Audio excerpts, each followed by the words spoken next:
బీమా క్లెయిమ్కు ముడుపులు తీసుకుంటున్నారట. చనిపోయిన కార్మికుల కుటుంబాలను కూడా వదలని కంపెనీ ఉద్యోగులు ఒక్కొక్కరి దగ్గర నుంచి వేలల్లో వసూలు చేస్తున్నారట. యాక్సిడెంటల్ డెత్ అయితే లక్షల్లో డిమాండ్ చేస్తున్నారట. ఇటీవలే క్లెయిమ్ బాధ్యతలను ట్రయల్ బ్లేజర్ ఇన్సూరెన్స్ సంస్థకు సర్కార్ అప్పగింత. ముడుపుల వెనక ఉన్నది కంపెనీనా ఉద్యోగుల? ప్రభుత్వం అధికారుల పర్యవేక్షణ కరువైందట. దీనికి అంటే ఈ ఇన్సూరెన్స్కి సంబంధించి ఎవరైనా చనిపోతే ఈ క్లెయిమ్ చేస్తాం కదా ఇన్సూరెన్స్, వాటికి సంబంధించి అక్రమాలు జరుగుతున్నాయట. బీమా కంపెనీ ఉద్యోగులు సరికొత్త దోపిడీకి తెరలేపారు. చనిపోయిన కార్మికుల కుటుంబాలను కూడా వదలట్లేదట. కార్మికుడి మరణానంతరం ప్రభుత్వం అందించే సహాయాన్ని వారి కుటుంబ సభ్యులకు ఇవ్వడానికి వేలు లక్షల్లో డిమాండ్ చేస్తున్నారట.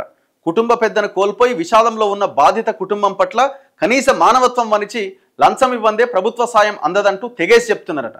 ఈ విషయంలో కార్మిక శాఖ అధికారులు నోరెళ్లబెట్టి చూస్తున్నారట. కార్మిక శాఖ ప్రధాన కార్యాలయం వేదికగా ఈ తతంగమంతా జరుగుతున్నదట. ఏంది దారుణం? కార్మిక శాఖ మంత్రి ఎవరు? వివేక్ గారేనా? ఏం సార్ ఏం జరుగుతుంది ఇక్కడ? దృష్టి పెట్టండి. అంటే ఆ క్లెయిమ్ కావాలి అనంటే, ఆ ఇన్సూరెన్స్ డబ్బులు మీకు రావాలి అనంటే మీరు ఎంతో కొంత ముడుపులు ఇవ్వాలి. మీకు 10 లక్షల ఇన్సూరెన్స్ వస్తుంది అనుకోండి, దాంట్లో ₹1,00,000 ఇవ్వండి, 2 లక్షలు ఇవ్వండి, 10% ఇవ్వండి, 20% ఇవ్వండి వసూలు చేస్తున్నారట. అయితే కంపెనీ ఉద్యోగులే ఈ మొత్తాన్ని వసూలు చేస్తున్నారా?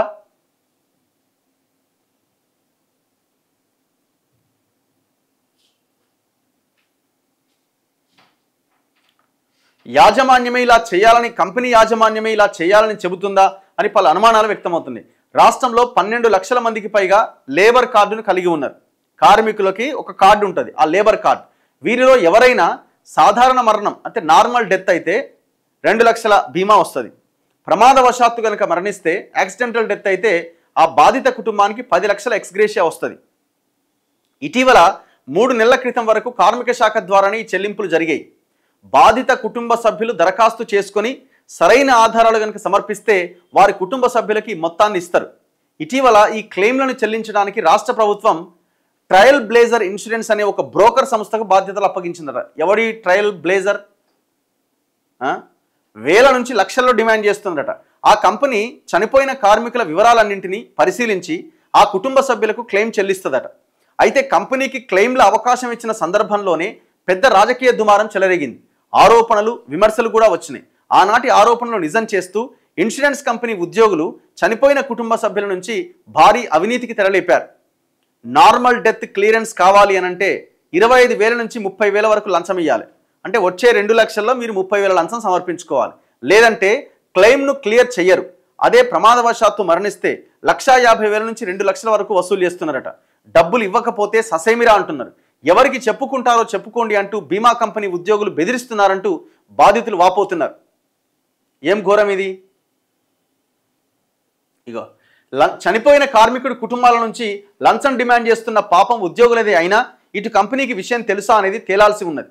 లేక కంపెనీకి తెలియకుండా ఉద్యోగులే వారి వ్యక్తిగత అవసరాల కోసం ఇలా చేస్తున్నారా అనే సందేహాలు వ్యక్తమవుతున్నాయి.